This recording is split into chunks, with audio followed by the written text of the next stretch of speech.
Assalamualaikum warahmatullahi wabarakatuh. Bismillah, alhamdulillah, amma ba'du. Perkenalkan kami dari kelompok 3 kelas 7 SA akan menjelaskan secara singkat mengenai lembaga keuangan syariah yang ada di negara Singapura sebagai salah satu tugas mata kuliah lembaga keuangan syariah di negara muslim yang diampu oleh beliau Bapak Hasanuddin. Pengertian terkait lembaga keuangan syariah sendiri yaitu sebuah lembaga yang dalam aktivitasnya baik dalam penghimpunan dana maupun penyaluran dana itu memberikan dan mengenakan dasar prinsip-prinsip syariah yang ada. Selanjutnya yaitu lembaga keuangan secara umum dapat dibedakan dalam dua jenis. Yang pertama, lembaga keuangan bank dan yang kedua lembaga keuangan non-bank. Untuk yang pertama, lembaga keuangan yang masuk dalam sistem perbankan atau lembaga keuangan berupa bank ini merupakan lembaga keuangan yang berdasarkan peraturan perundang-undangan dapat menghimpun dana dari masyarakat dalam bentuk simpanan dan juga menyalurkannya kepada masyarakat dalam bentuk kredit ataupun bentuk lainnya, serta dalam kegiatan pemberian jasa lalu lintas pembayaran. Untuk lembaga keuangan bank ini merupakan bagian dari sistem moneter. Yang kedua yaitu lembaga keuangan non-bank, merupakan lembaga keuangan selain dari bank yang dalam kegiatan usahanya tidak diperkenankan menghimpun dana secara langsung dari masyarakat dalam bentuk simpanan. Lembaga keuangan non-bank ini berada di luar sistem moneter atau bukan dari bagian sistem moneter.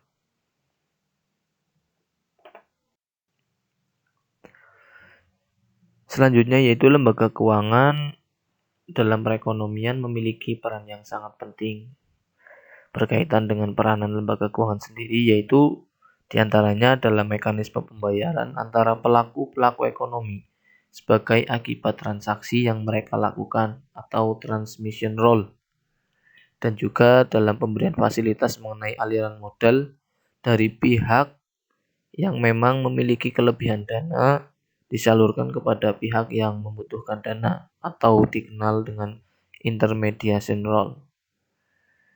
Di sisi lain juga lembaga keuangan berperan dalam mengurangi kemungkinan adanya risiko yang ditanggung oleh pihak pemilik dana atau penabung.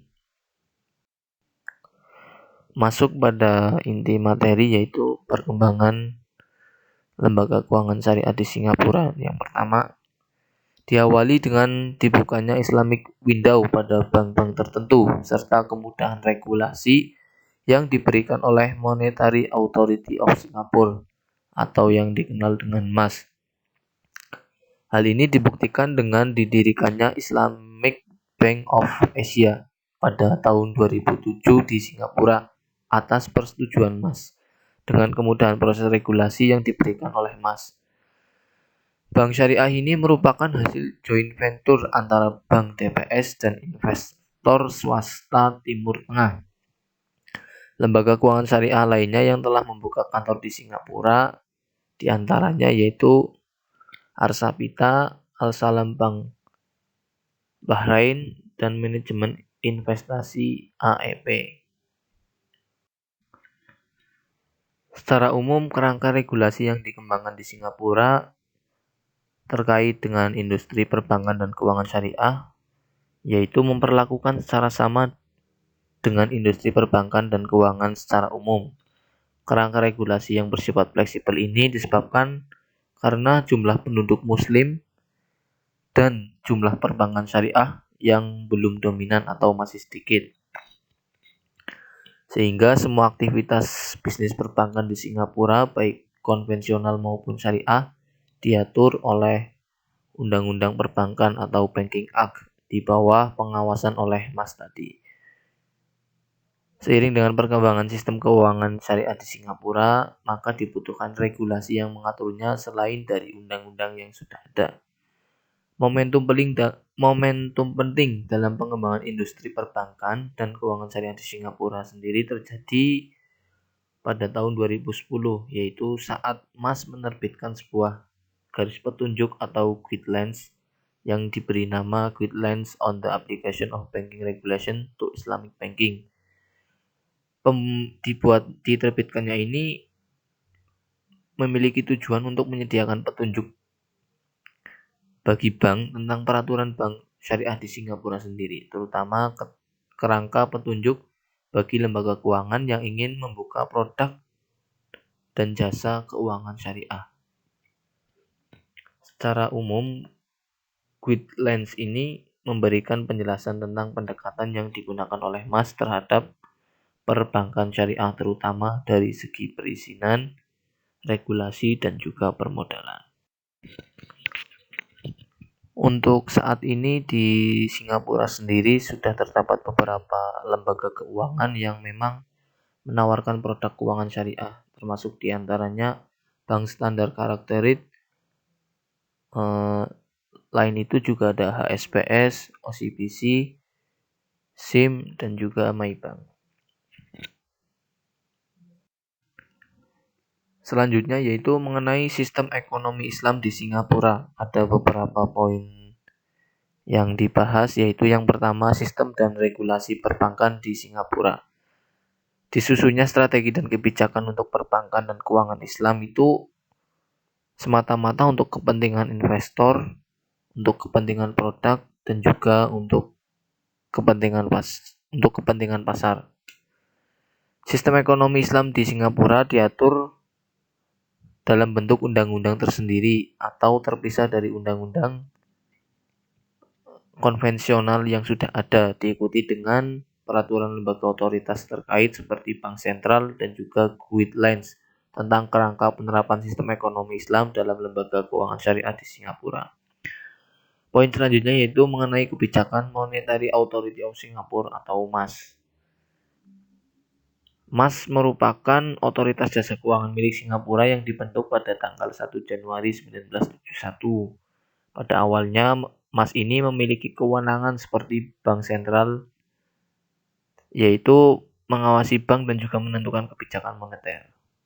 Akan tetapi tahun 1977, MAS ini mendapatkan mandat untuk mengatur dan mengawasi perusahaan asuransi. Sementara tahun 1984 mendapatkan mandat untuk mengatur dan mengawasi perusahaan sekuritas. Poin selanjutnya itu peran penting hubungan kerjasama Bank Syariah Internasional Singapura dan juga Timur Tengah. Peran pemerintah Singapura dalam keberhasilan perbankan Islam yang ada memang sangat penting karena akan menentukan apakah perbankan Islam yang ada di Singapura akan terus berkembang atau tidak. Hal ini diperlukan untuk pembentukan Singapura sebagai titik pusat jaringan ekonomi Islam karena kebutuhan untuk menginvestasikan uang dalam penggunaan murabahah dan juga ijarah. Untuk poin yang terakhir yaitu penerbitan sukuk. Sukuk merupakan sertifikat yang dipresentasikan setelah menutup pendaftaran, bukti terima nilai sertifikat, dan penggunaan sesuai rencana, sama halnya dengan bagian kepemilikan atas aset yang jelas serta barang atau jasa dari suatu proyek investasi tertentu. Sukuk berkembang menjadi salah satu mekanisme penting dalam meningkatkan keuangan dalam pasar modal internasional melalui struktur yang dapat diterima secara Islam.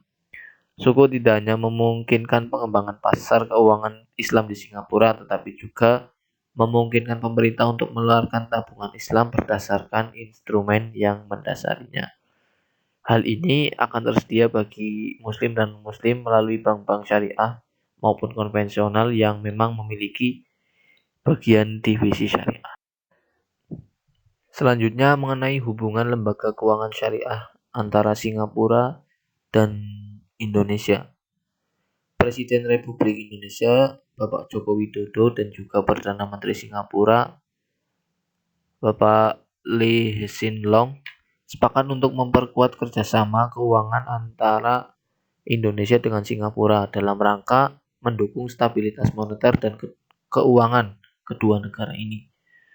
Salah satu substansi kerjasama yang disepakati adalah kerjasama antar Bank Indonesia dan juga Monetary Authority of Singapore atau antar BI dan juga MAS dalam pengelolaan likuiditas falas secara bilateral.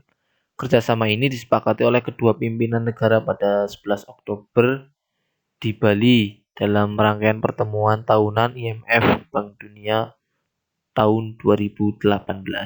Kerjasama ini diharapkan dapat berkontribusi positif terhadap upaya menjaga kestabilan moneter dan pendalaman pasar keuangan, serta memperkuat cadangan devisa kedua negara. Kedua negara tersebut sepakat untuk mempererat kerjasama kawasan maupun bilateral untuk memperkuat stabilitas moneter dan keuangan masing-masing negara. Selanjutnya, pokok-pokok dan detail kerjasamanya akan ditindaklanjuti oleh BI dan juga oleh MAS. Kerjasama keuangan yang disusun antara Bank Indonesia dan juga MAS tadi itu mencakup repo dan juga perjanjian swap dengan mata uang lokal atau local currency swap arrangements. Total nilai kesepakatan dari kedua bank sentral tadi mencapai ekuivalen 10 miliar US dollar. Itu sedikit yang dapat kami sampaikan.